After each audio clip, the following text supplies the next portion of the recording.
नमस्कार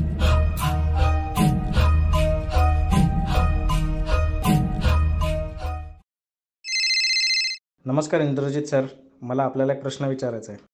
हल्ली खूप वेळा एक सांगण्यात येते की महाराजांचा 6 जूनचा राज्याभिषेक झाल्यानंतर काही दिवसांनी पुन्हा तांत्रिक पद्धतीने राज्याभिषेक झाला होता. याबद्दल इतिहासात काही स्पष्टीकरण मिळेल का? काही माहिती आहे का?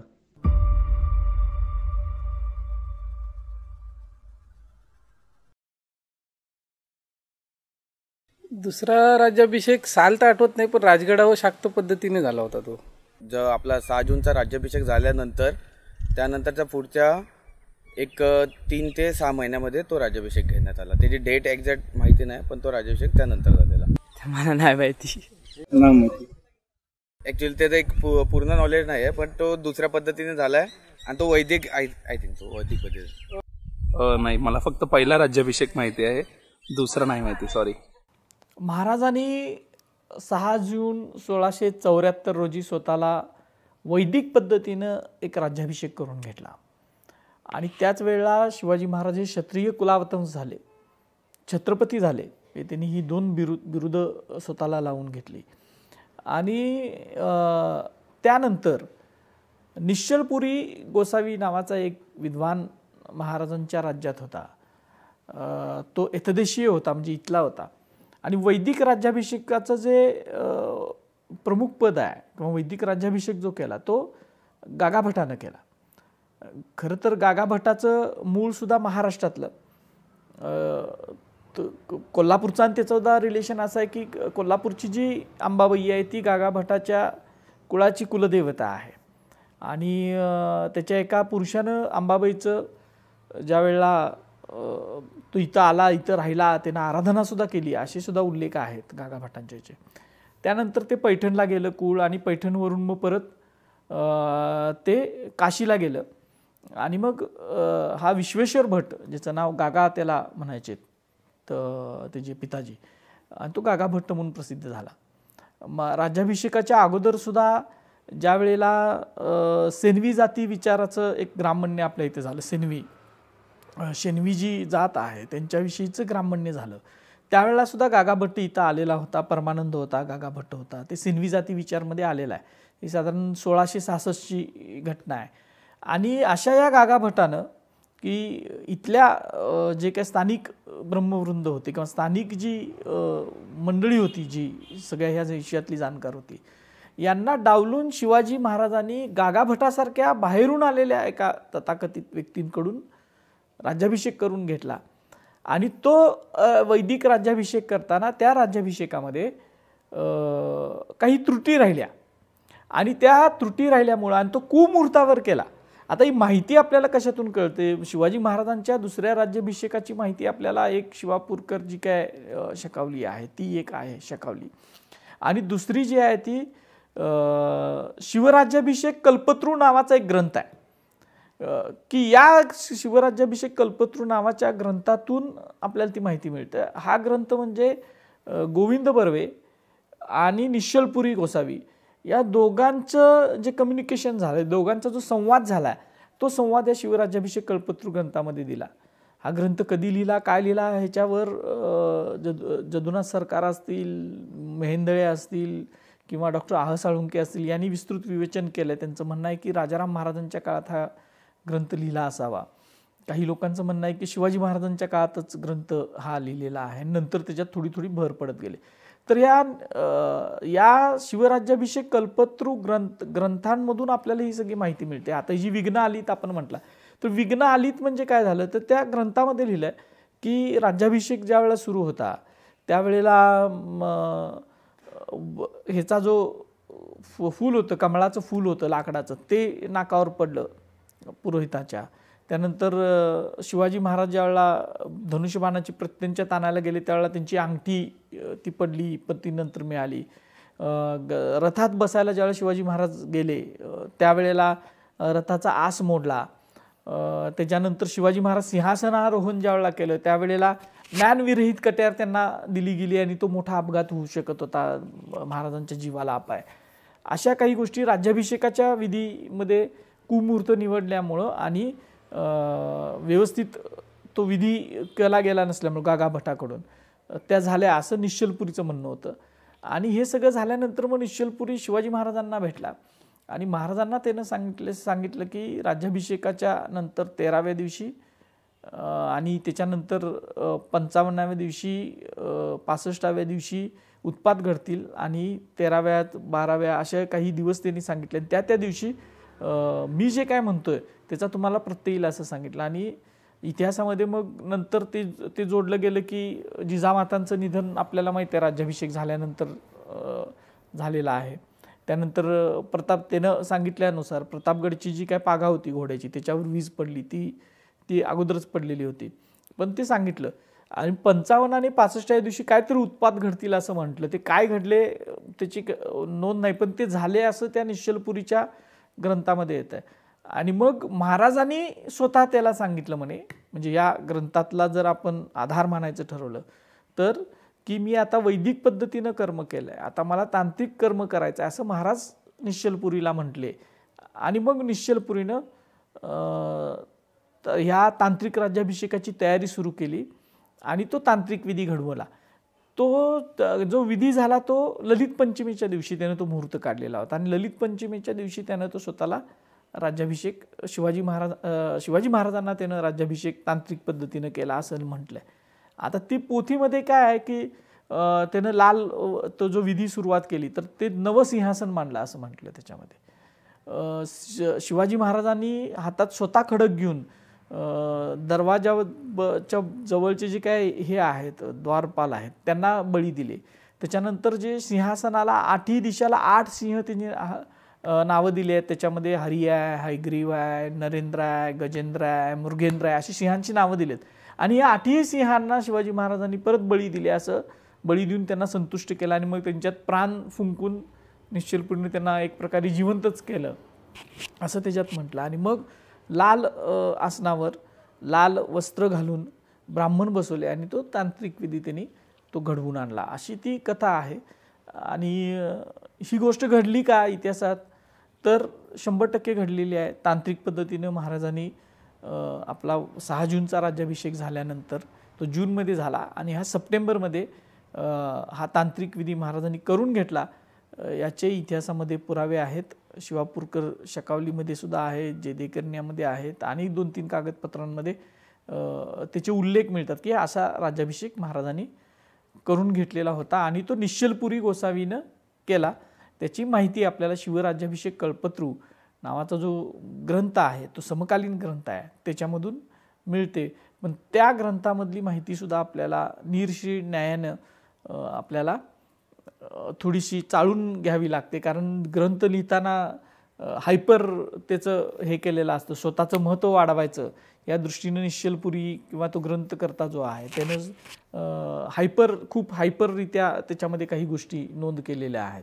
त्या बाजूला ठेवून त्यातला इतिहास आपल्याला घ्यावा लागतो. अशा पद्धतीनं महाराजांनी राज्याभिषेक केलेला होता हे आहे. त्याच्यामध्ये आत्ता सध्या इतिहासामध्ये असं चाललेलं आहे की असा तांत्रिक विधी करताना दुसरा एका अस्पृश्य स्त्रीची, तत्कालीन अस्पृश्य स्त्रीची विवाह करायला लागतो अशी एक मांडणी काही संशोधक महाराष्ट्रातले करतात. त्याच्यामध्ये डॉक्टर शरद पाटील जे होते जे खूप चांगले पुरातत्वविद आहेत, खूप वेगळ्या पद्धतीनं त्यांनी अभ्यास केलेला आहे. पण त्यांनी एक नाटक लिहिलं ज्याला काही इतिहासाचा आधार नाही. त्याच्यामध्ये त्यांनी शिवाजी महाराजांनी अशा एका स्त्रीशी विवाह केला अशी ती नाटकाची संहितेमध्ये आहे. पण ज्या वेळेला या सगळ्या गोष्टींचा आपण बघतोय किंवा निश्चलपुरीने सुद्धा त्याच्यामध्ये असं दुसऱ्या शिवाजी महाराजांनी विवाह अशा स्त्रीशी केला वगैरे अशी कुठलीही गोष्ट नोंद करून ठेवलेली नाही. आणि डॉक्टर साळुंके सरांनी एक पुस्तक लिहिलं आहे छत्रपती शिवाजी महाराजांचा दुसरा राज्याभिषेक म्हणून.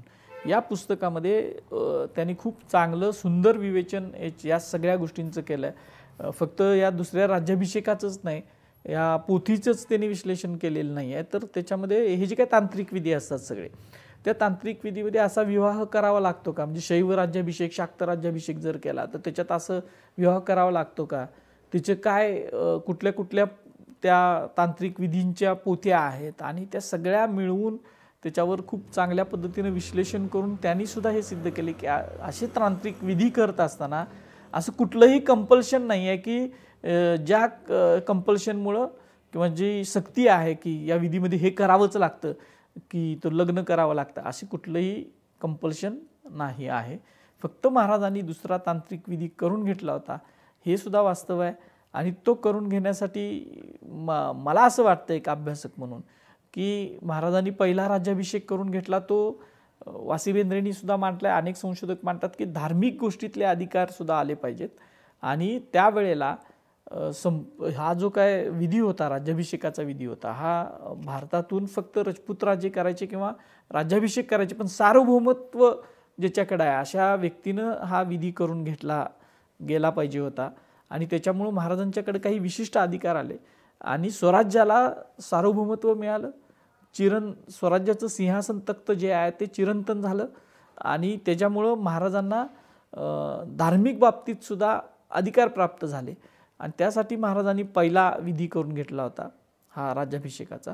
आणि दुसरा विधी जो त्यांनी केला तो निश्चलपुरी गोसावीसारखी जी मंडळी महाराष्ट्रातली होती की ज्यांना पहिल्या राज्याभिषेकामध्ये या वैदिक राज्याभिषेकामध्ये काही काम मिळालेलं नव्हतं, स्थान मिळालं नव्हतं आणि ती असंतुष्ट होती, अशा लोकांना संतुष्ट करावं या दृष्टीनं महाराजांनी हा निव्वळ तांत्रिक राज्याभिषेक करून घेतला. आणि ह्याच्यामध्ये तांत्रिक राज्याभिषेक करून घेत असताना दुसरा एक भाग येतो सगळ्यात महत्त्वाचा की ह्याच्यामध्ये वर्णाश्रम धर्म जो आहे तो नाकारला जातो. ह्याच्यामध्ये वर्ण व्यवस्था जी आहे ती नाकारली जाते, त्याच्यामध्ये ती नाही आहे तंत्रमार्गामध्ये. आणि त्याच्यामुळं महाराजांचा पुढचं पाऊल कदाचित हे वर्णाश्रम धर्म नाकारणारं टाकायचं होतं महाराजांना. आणि त्याच्यासाठी म्हणून सुद्धा त्यांनी हा राज्याभिषेक करून घेतला असावा. पण ह्याचे थेट पुरावे जे आहेत की महाराजांना असं करायचंच होतं, ह्याचे थेट पुरावे काय आपल्याला मिळालेले नाहीत. पण ज्या अर्थी त्यांनी हा विधी करून घेतला तांत्रिक पद्धतीनं, त्या अर्थी त्यांना त्याच्या दृष्टीनं पावलं टाकायची होती हे तर वास्तव आहे.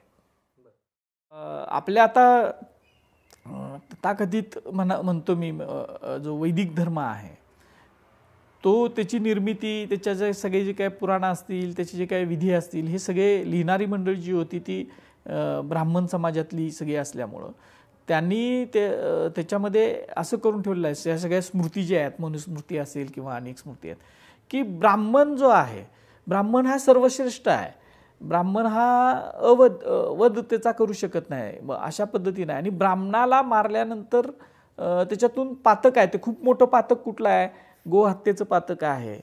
तसंच ब्रह्महत्या हे सुद्धा पातकामध्ये घटलेलं आहे, म्हणजे पाप आहे, खूप मोठं पाप.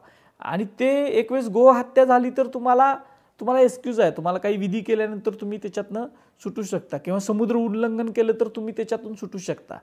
पण ब्रह्महत्या झाली तर तुम्हाला काहीच त्याच्यातून सुटका नाही. पण महाराजांनी तुळापुरुषदान नावाचा एक विधी त्यावेळेला गागाभटांनी शोधून काढला. गागाभटांची निवड ह्याच्यासाठीच केली होती की त्या घराण्यामध्ये, भट्ट घराण्यामध्ये हे सगळे वेगवेगळे ग्रंथ रचायचा, अभ्यास करायची एक मोठी परंपरा होती. ते काशीमध्ये असेल, महाराष्ट्रात असेल, त्यांना एक विशिष्ट मान्यता होती. आणि ज्या पातकाला या धर्मामध्ये कुठलंही एक्सक्यूज नाही, पण ते पातक महाराजांच्याकडनं घडलेलं होतं ना. म्हणजे कृष्णाजी भास्करला तर महाराजांनी मारलं ह्याच्याविषयी दुमतच नाही, त्याच्याविषयी सरळ सरळ पुरावे आहेत. ते महाराजांना सुद्धा माहीत होतं की मी मारलंय, ब्रह्महत्या झालेल्या आहे, अनेक लोकांना माहीत होतं. पण लढाईमध्ये सुद्धा काही म्हणतात की जाणता अजाणता लढाई करत असताना, आता मैदानात त्यावेळेला काही, आता आपल्याला माहिती आहे आदिलशामध्ये सुद्धा मुरारपंत वगैरे असे ब्राह्मण सेनापती सुद्धा होते. तसेच काही ब्राह्मण सैनिक सुद्धा असेल आणि त्यांची हत्या जर महाराजांच्याकडनं झाली असेल तर त्याला पातकाला त्या काहीच सुटका नाही. राज्याभिषेक गागाभटांनी तुळापुरुषदान नावाचा एक विधी वेगळाच शोधून काढला किंवा तो लिहिला, तिची पोथी लिहिली. जसं त्यांनी राज्याभिषेक प्रयोग लिहिला तसं तुळापुरुषदानचं एक सेपरेट त्यांनी काम केलं. आणि त्याच्यानुसार मग महाराजांच्या वजना एवढी सुवर्णाची मूर्ती करायची आणि ती ब्रह्मवृंदांना, ब्राह्मणांना दान द्यायची, असं एक त्यांनी त्यातनं सोल्युशन काढलं थोडक्यात. आणि त्यानुसार महाराजांचा तो विधी झाला आणि महाराज ब्रह्महत्येतून सुटले. असा तो आहे विधी. त्या पहिल्या राज्याभिषेकाच्या वेळेची ही घटना आहे या सगळ्या गोष्टी. पण ब्रह्महत्येच्या पातकाचं गारुड एवढं मराठ्यांच्यावर होतं. मानसिंगराव जाधव नावाचा एक सेनापती होता जो महाराजांच्या मातुल घराण्यातला, आणि त्याला ही कथा आहे, नोंद आहे, डॉक्युमेंटमध्ये नोंद आहे, औरंगजेबाच्या काळातली 1700 नंतरची घटना आहे, 1700 ते 1711च्या दरम्यानची घटना आहे. त्यानं काय केलं, त्याचा एक कारकून होता, त्या ब्राह्मण कारकुनाला त्यानं छड्या मारल्या आणि त्याच्यात तो मेला, आणि माझ्या हातून ब्रह्महत्या झाली ह्याचं त्याला, म्हणजे महाराजांच्या राज्याभिषेकानंतरचं सांगतो मी, त्याला एवढं ते त्याच्यावर ते पातकाचं हे बसलं, भूत बसलं की तो अक्षरशः वेड लागून झुरून झुरून तो मानसिंगराव जाधव मेला. पण शिवाजी महाराजांचंच वैशिष्ट्य हे आहे की शिवाजी महाराजांनी जरी स्वतः माहीत असताना, म्हणजे कृष्णाजी त्यांना मारायला आला त्यावेळेला महाराजांनी त्याला मारलं आपल्याला माहीत आहे, म्हणजे शिरवार टाकून त्याच्या मस्तकाचे 2 वार केले.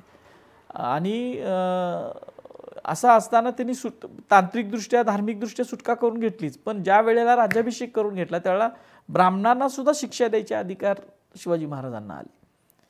आणि आपल्याला माहीत आहे त्यानंतर शंभूराजांनी ज्या पद्धतीनं तडफेनं अण्णाजी दत्त असतील किंवा बाकीची जी मंडळी होती की ज्यांनी राज्यद्रोह केला, संभाजी महाराजांना मारायचा, हत्तीच्या पायी देऊन सरळ सरळ उघड शिक्षा दिल्या. आणि त्याचं कारणच हा जो विधी शोधून काढला त्याच्यात आहे की ह्या पातकातून सुद्धा सुटका होऊ शकते. हे सुद्धा महाराजांनी हजारो वर्षामध्ये पहिल्यांदा म्हणजे ती घटना घडवून आणली की ब्रह्महत्या झाली तरी त्याला सुटका आपण करू शकतो. आणि ह्या जोखडातून महाराज जसं धार्मिक जोखडातून सुटले तसं या ब्रह्महत्येच्या जोखडातून सुद्धा, त्याच्या पातकातून जोखडातून सुद्धा महाराजांनी खुबीनं सुटका या राज्याभिषेकाच्या वेळेलाच करून घेतलेली होती. तुम्हाला आजचा भाग कसा वाटला हे आम्हाला कमेंट्सद्वारे तुम्ही कळवा, आणि तुमचे काही प्रश्न असतील तर खाली दिलेल्या मेल ॲड्रेसवर तुम्ही आम्हाला व्हॉइस नोटद्वारे मेल करू शकतात. तसंच आमच्या यूट्यूब चॅनलला सबस्क्राईब करा, आणि आम्हाला असेच नवीन व्हिडिओ बनवण्यासाठी प्रोत्साहन करायला तुम्ही खाली असलेलं थँक्स बटन दाबू शकता, जेणेकरून आम्ही असेच नवीन व्हिडिओ तुमच्यापर्यंत घेऊन येत राहू.